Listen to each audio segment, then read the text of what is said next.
Hello my Wolfpack and welcome back to another episode of our Pokemon Competitive Guide video. So today we're covering Rampardos. Rampardos is a really fun Pokemon to use. Very big attack stack at base 165. So if you have maxed it out, you've got 471 in your attack, which is absolutely huge. Meaning that if this thing gets an attack off, it can put some destruction, especially late game and especially potentially in a Trick Room, because it is below that sweet spot of 60. Which a lot of Pokemon do have base 60 speed on the slower front, so it is slow enough to be able to make it slow to underspeed the majority of things in Trick Room. But I've got 4 sets for you today, not particularly focused on Trick Room, but if you want to run a Trick Room set, just go for like a Brave Nature or a Minus Speed Nature and zero out the IVs in your speed. But we've got four sets, that's the word, 4 sets for Rampardos. Hope you enjoy this. Also, please can you subscribe to the channel if you haven't done so already. I am aiming for 1600 by the end of the year. There are currently about 9 days left at the time of recording this, and I need 25 subs. So, yeah, we're getting close. I really want to hit it. But let's get back to the video. So we've got Rampardos today. Rampardos, the first set we've got is a Sheer Force Life Orb set. Best combination, typically, to have Sheer Force and Life Orb together, because if the Sheer Force activates on the Iron Head and the Rock Slide here, you are going to have no recoil from the Life Orb, which is going to be fantastic, meaning you maintain your health, because your defense stats are a little bit bogus. But I've got Rock Polish here. Rock Polish allows you to double your speed, taking you up to 430 speed, which actually, realistically, is going to outspeed the vast majority of Pokemon, unless you've got, like, a base 100 Pokemon that's Scarfed. But the vast majority of Pokemon you will outspeed naturally. Then we've got Rock Slide, which is a powerful Rock Stab attack. It does take away the flinch chance with your Sheer Force, but obviously it hits really hard alongside the Life Orb. Just the chance of it missing, so do be aware of that. Earthquake isn't affected by the Sheer Force, but obviously the Life Orb boost it, you'll just get the recoil from Life Orb. And Earthquake is just really good just for coverage on general mons. Things like Steel types, which you are weak to, things like Fire types as well. I'm trying to think what else. Electric types, lots and lots of different types. Don't want to take an Earthquake. Earthquake is one of the best moves in the game. Has been for many generations. Not really a disputable claim. And then we've got Iron Head. This covers things like fairies, and also I'm trying to think what else is strong against rock types. I can't remember what else. I think there's another one. Ice types as well.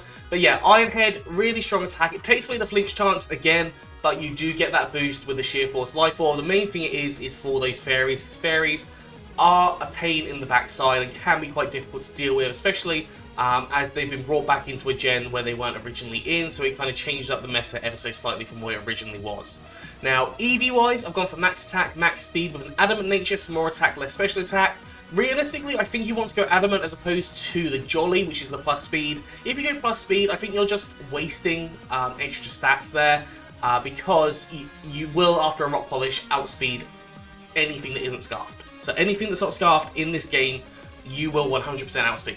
If it's Scarfed, then obviously it'll be locked into a move and you can play around that. But Rock Polish will allow you to get fast enough so you can outspeed every Pokemon that I can think of, including things like Aerodactyl and Crobat, which I think are 2 of the fastest ones currently that are in the game. In fact, I think they are the fastest ones that are in the game, barring Deoxys speed form, but obviously that's and anything that's in like a Ubers tier. This isn't Ubers tier, obviously. Moving on to the second Rampardos, we have got a Choice Band set. So you could Choice Scarf this if you want to, but it's not really much worth of it. This would be a really good Trick Room option, so going for the minus speed, zeroing out the speed IVs as well. And the Choice Band allows you to get 1.5 times damage in your attack stat. And obviously here, you've got 4 fantastic moves. Mold Breaker is the ability, so things like Rotom are not going to be a concern for you, so you can just Earthquake them and destroy them. But you've got Earthquake, powerful ground type attack boosted by Stab. Not boosted by Stab, sorry. No, it's just a powerful ground type attack. Iron Head again, because it's a good option, especially in the Trick Room. You still have the chance to flinch. Rock Slide as well, the chance to flinch this time, and also boosted by Stab. Does just have the chance to miss though. And finally, Hammer Arm. Now, Hammer Arm works very nicely in combination with a Trick Room scenario, because it allows you to minus down your speed even further, so you are going to be underspeeding things like Torkoal, for example, or Steelix, and also it hits super effectively on Steelix as well. EV-wise, max HP, max attack, adamant nature, some more attack, less special attack, and 4 EVs and special defense. As I said, if you want to zero out that speed, go for 0 EVs and a brave nature, so minus speed there and plus attack. Yeah, this has worked really nicely in a trick room, especially in a doubles trick room.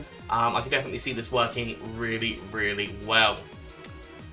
Moving on to the third Rampardos, we have got a more supportive Rampardos. So we've got leftovers on here, allowing us to get a little bit of recovery each turn. Mold Breaker, because that Earthquake combination works really nicely. Stealth Rocks, because honestly, setting up Stealth Rocks on the opponent's field is going to be huge. There are no heavy duty boots in this generation, which definitely means that they will take damage. It makes Focus Sashes completely unusable. Focus Sash probably won't become as much used now, because obviously there's less opportunity with the defaults and the rapid spins.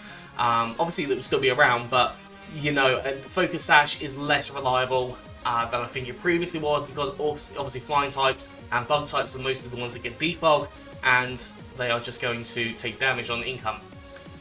Raw is another one which works really nicely with the Stealth Rock, so if you can raw out a Pokemon, if you can live a hit, raw it out, get another Pokemon in, and they will take that Stealth Rock damage. This can, again, break things like Sashes. It can just cause a little bit of damage to a lot of different mons on your opponent's team, and it really limits their switching as well, because they know that you're potentially going to raw, so if they switch, you can raw it out, it will switch into something else, and they'll take more damage that turn. Then looking for Earthquake, you could go for Rock Slide or Stone Edge. It's up to you if you wanted to go for that. I just thought Earthquake is a good coverage, especially with the Mold Breaker, and there being quite a few Levitate ones around, so things like the Lake Trio and the Rotons, obviously having Levitate is their ability. If you can Earthquake with Mold Breaker, that's just going to break that down.